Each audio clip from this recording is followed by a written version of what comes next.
ever seen. Where do you stand on this? Because look, I think people are very divided, you know, on their opinion of VAR as a whole. But you look at the weekend and you kind of look at it and say, well, this is showing why it's needed. We're sat here talking this time about not having VAR. We've spoken so much about having VAR in the game, and the reason we have it in the game is because it helps the referees get to the correct decision. Whether they've given a correct decision or an incorrect decision, it helps them for the game to be played in the right manner. But I just couldn't quite get over what we're seeing. You look at the handball that should have been a penalty. I can't understand how they can get it so wrong, because if you watched it closely, the referee looks over at the linesman who's on that side and says something into his microphone and must have said to him, was it inside or out the box? Inside or outside the box? And they managed to get it wrong. But everybody else in the stadium could see. So are referees now too reliant on VAR, which has made them scared to make a decision?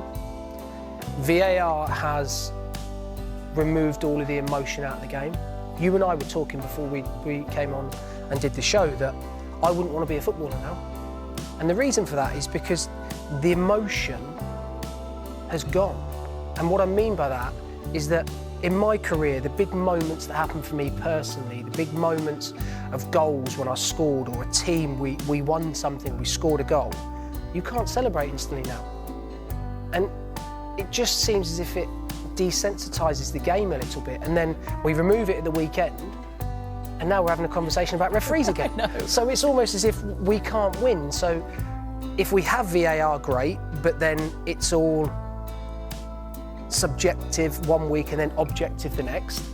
Then we take out VAR and we reintroduce human error, which before VAR was introduced, we were all happy with because we understood that there was an element of human error. But because the Premier League is what it is now, we've had to bring it in. So I don't quite know where it sits at the moment, other than the referees need the help, obviously, because without VAR, there were too many decisions that were made incorrectly. Well, Chris